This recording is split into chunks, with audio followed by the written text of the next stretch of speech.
Hi friends, ഇന്ന് ഞാൻ നിങ്ങൾക്ക് വേണ്ടി ഒരു വീഡിയോ ചെയ്യുകയാണ്. ഞാൻ വീഡിയോ ചെയ്തിരിക്കുന്നത് ജസ്റ്റ് ഞാൻ എൻ്റെ ടെറസിൻ്റെ മുകളിൽ നട്ടിരിക്കുന്ന പയർ കൃഷിയെ പറ്റിയാണ്. അപ്പം നിങ്ങൾക്ക് വേണ്ടി മാത്രമാണ്, അതുകൊണ്ട് ഇതിൻ്റെ ഫോട്ടോഗ്രാഫി മികവോ ഒന്നും നിങ്ങൾ കാര്യമാക്കേണ്ടതില്ല. അപ്പം ഞാനിത് ജസ്റ്റ് നട്ടിരിക്കുന്നത് നോക്കൂ, നമ്മൾ അരിയൊക്കെ വാങ്ങുന്ന ഈ 10 കിലോ ചാക്കില്ലേ, ആ 10 കിലോ ചാക്കിൽ ജസ്റ്റ് ആദ്യം കുറച്ച് ചകിരി നിറച്ചു.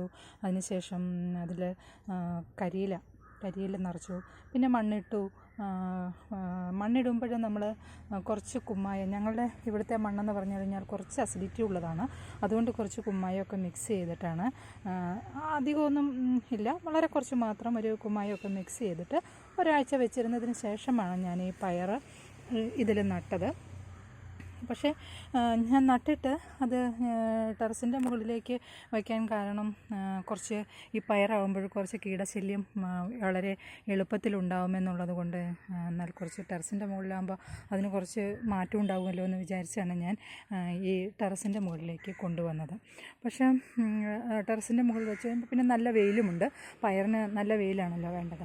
പക്ഷേ നല്ല ഒരു റിസൾട്ടാണ് എനിക്ക് കിട്ടിയത്. ഞാൻ മുൻപും ടെറസിൽ ചെയ്തിട്ടുണ്ട്, പക്ഷേ എൻ്റെ ടെറസിൽ കുറേ അധികം സ്പേസൊക്കെ ഉണ്ട്. എനിക്ക് വളരെ മറ്റ് കൃഷികളും ഇവിടെ നടത്താമായിരുന്നില്ലേ എന്ന് ഇത് കാണുമ്പോൾ നിങ്ങൾക്ക് തോന്നിയായിരിക്കാം. പക്ഷേ ഞങ്ങൾക്കിവിടെ വെള്ളത്തിന് കുറച്ച് ബുദ്ധിമുട്ടുള്ള സ്ഥലമാണ്. അങ്ങനെ വെള്ളത്തിന് കുറച്ച് ബുദ്ധിമുട്ടുണ്ടാകുമ്പോൾ ഞങ്ങളിവിടെ ചെയ്തിരിക്കുന്നത്, ഈ ടെറസിൽ മഴ പെയ്യുമ്പോൾ പെയ്യുന്ന വെള്ളം മുഴുവനും പൈപ്പ് വഴി ഇവിടെ കിണറിൻ്റെ താഴെ ഒരു ടാങ്ക് വെച്ചിട്ടുണ്ട്. നിങ്ങൾക്ക് കാണാമല്ലോ, കിണറിൻ്റെ അടുത്ത് തന്നെ ഒരു ടാങ്ക് ഉണ്ട്.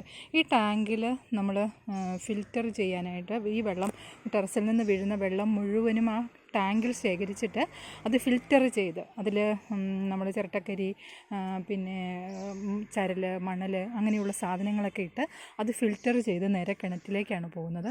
അതുകൊണ്ട് ഞാൻ ടെറസിൽ കൃഷി ചെയ്യുമ്പോൾ നമ്മൾ വളം ഒക്കെ ഇടും. അപ്പോൾ അതൊക്കെ ജസ്റ്റ് ടെറസിൻ്റെ മുകളിലേക്ക് വീണ് കഴിഞ്ഞ് കഴിഞ്ഞാൽ ഈ മഴയത്ത് അതെല്ലാം ഒലിച്ച് കിണറിലേക്ക് ചെല്ലാനുള്ളൊരു സാധ്യതയുള്ളത് കൊണ്ടാണ് ഞാൻ ടെറസ് കൃഷിയെ ഞങ്ങളധികം പ്രോത്സാഹിപ്പിക്കാത്തത്. പക്ഷേ അത് ഒരു ബെസ്റ്റ് റിസൾട്ടാണ് ഇപ്പോൾ പയറിൻ്റെ കാര്യത്തിൽ എനിക്ക് നൽകിയിരിക്കുന്നത്. അപ്പം ഞാനിവിടെ ഈ പയർ നട്ടുമ്പോൾ, പിന്നെ നടാനെടുക്കുമ്പോൾ നിങ്ങൾ പ്രത്യേകം ശ്രദ്ധിക്കണം വിത്തിൻ്റെ ഗുണം. നമ്മൾ വിത്ത് ഗുണം 10 ഗുണം എന്ന് പറയുന്നത് വളരെ ആപ്റ്റാണ്. വളരെ നല്ല വിത്ത് തന്നെ നമ്മൾ തിരഞ്ഞെടുക്കണം.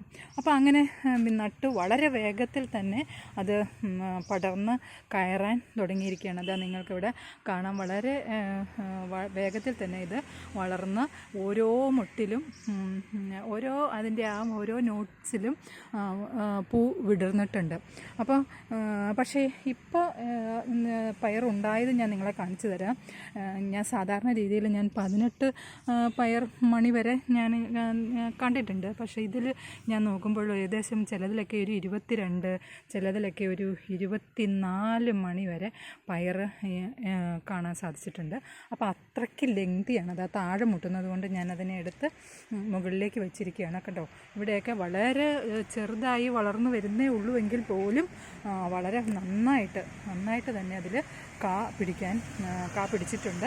അത് വളർന്നു വന്നിട്ടുണ്ട്. ഇതിൽ ചിലതൊക്കെ മൂത്തതായിട്ടുണ്ട്. ഞാൻ പക്ഷേ അതിനെ അടുത്ത പ്രാവശ്യത്തെ വിളവിന് വേണ്ടി, ഒരു വിത്തിന് വേണ്ടി ഇട്ടിരിക്കുകയാണ്.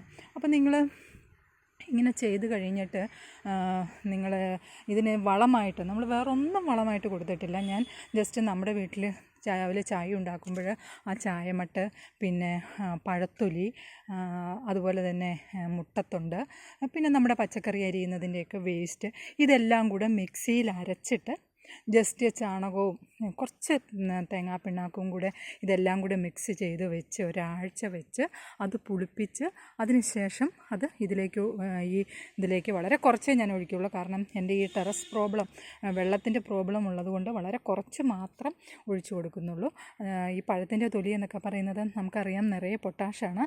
അപ്പോൾ ആ പൊട്ടാഷ് എന്ന് പറയുന്നത് ഇത് പെട്ടെന്ന് തന്നെ പൂവിടാനും അതുപോലെ കായുണ്ടാവാനും അധികം കായുണ്ടാവാനും ഒക്കെ വളരെ നല്ലതാണ്. അപ്പോൾ ഇതൊരു മികച്ച റിസൾട്ട് തന്നു കഴിഞ്ഞപ്പോൾ എനിക്ക് തോന്നി ഇത് എനിക്ക് എൻ്റെ ഫ്രണ്ട്സിന് വേണ്ടിയിട്ട് ഒന്ന് വീഡിയോ ചെയ്ത് കാണിച്ചു കൊടുക്കണമെന്ന് തോന്നി.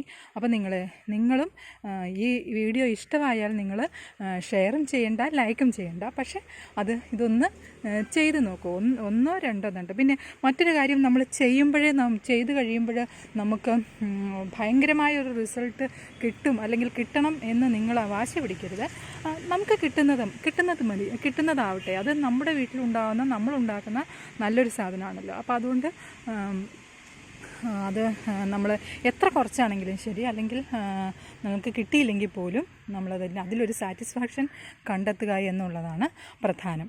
പിന്നെ ഇത് കീടങ്ങൾ കുറച്ച് ആക്രമിക്കാതിരിക്കാനായിട്ട് ഞാൻ കണ്ടെത്തിയ ഒരു വഴി എന്ന് പറഞ്ഞു കഴിഞ്ഞാൽ, ഇത് കണ്ടോ, എൻ്റെ താഴെ എനിക്കിവിടെ നിറയെ ഒരു പാഷൻ ഫ്രൂട്ട്, ഒരു ചെടിയിൽ പാഷൻ ഫ്രൂട്ട് കയറി കിടക്കുന്നതാണ് കണ്ടത്. ഞാൻ നോക്കുമ്പോൾ അതിൽ നിറയെ നമ്മുടെ നീറുണ്ടല്ലോ, നമ്മൾ നിശറ എന്നൊക്കെ പറയുന്ന ആ സാധനം നിറയുണ്ട്.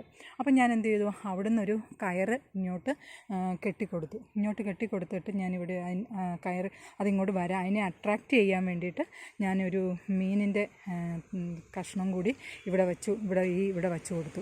അപ്പോൾ ഇതിൻ്റെ സ്മെല്ല് അടിച്ചിട്ട് അവിടെ നിന്നെല്ലാം കൂടി ഇങ്ങോട്ട് കയറി വന്നിട്ട് ഇതിപ്പോൾ കണ്ടോ, നിങ്ങൾ നോക്കിക്കേ, ഇത് എൻ്റെ പയറിൽ അത് ഇങ്ങനെ ഇവിടെ കൂടുകൂട്ടിയിരിക്കുകയാണ് നീറുകൾ. അപ്പോൾ ഈ നീറുകൾ നമ്മുടെ പയറിൽ വന്നു കഴിഞ്ഞാൽ നമ്മുടെ പയറിനെ യാതൊരു തരത്തിലും അത് ബാധിക്കുന്നതല്ല. പക്ഷേ മറ്റ് കീടങ്ങളെ, പുഴുക്കളൊക്കെ ഉണ്ടെങ്കിൽ മറ്റ് കീടങ്ങളെ തിന്നോളുകയും ചെയ്യും. ഏതെങ്കിലും ഒരു ഇല ചുരുട്ടി അവിടെ കൂട്ടിയിരുന്നോളുകയും ചെയ്യും. നമുക്ക് യാതൊരു തരത്തിലുള്ള ബുദ്ധിമുട്ടും ഉണ്ടാക്കുന്നില്ല. ഇത് ഞാൻ മുൻപ് പരീക്ഷിച്ചിട്ട് ഉള്ളതുകൊണ്ടാണ് ഞാൻ അങ്ങനെ ചെയ്തത്. പക്ഷേ ഞാൻ 2 ദിവസമായേ ഉള്ളൂ അതവിടെ കയറി വന്നിട്ട്. ഈ കയറിൽ കൂടി ഞാൻ വിചാരിച്ച് ഈ കയറിൽ കൂടി ഉള്ളതിലേക്ക് വരും എന്ന് പറഞ്ഞിട്ട് ഇതുവരെ എത്തിയിട്ടില്ല. അപ്പോൾ എത്തുമെന്ന് പ്രതീക്ഷിക്കുന്നു. കൂടൊക്കെ കൂട്ടി സ്വസ്ഥമായി കഴിഞ്ഞ് കഴിയുമ്പോൾ ആഹാരം തേടി മറ്റ് സ്ഥലങ്ങളിലേക്കും എത്തുമെന്ന് വിചാരിക്കുന്നു. ഇപ്പോൾ എന്തായാലും അവിടെ മാത്രമേ കൂട്ടിയിട്ടുള്ളൂ. അപ്പോൾ ഇങ്ങനെയൊരു ജൈവ കീടനാശിനിയും കൂടി ഞാനിവിടെ അപ്ലൈ ചെയ്തിട്ടുണ്ട്. അതുകൊണ്ട് നിങ്ങൾ ഈ വീഡിയോ ഇഷ്ടമായാൽ ലൈക്കും ചെയ്യേണ്ട, ഷെയറും ചെയ്യേണ്ട, പക്ഷേ നിങ്ങളൊന്ന് ചെയ്ത് നോക്കുക. Okay, thank you.